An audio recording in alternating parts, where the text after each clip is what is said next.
2024 Rahul ഗാന്ധിക്കെതിരെ സിപിഐയുടെ Annie രാജ നേടിയത് 2,83,023 vote.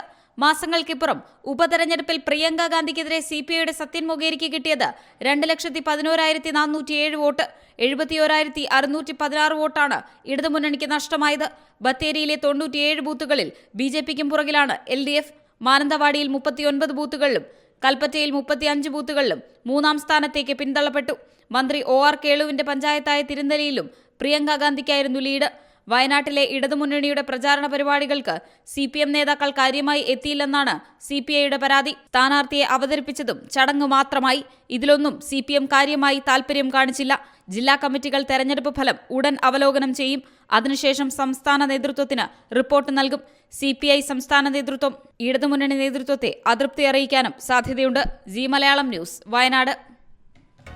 പുതിയ വാർത്തകളും വിശേഷങ്ങളും ഇനി വിരൽ തുമ്പിൽ. എല്ലാ ഡിജിറ്റൽ പ്ലാറ്റ്ഫോമുകളിലും ഇപ്പോൾ ജി മലയാളം ന്യൂസ് ലഭ്യം.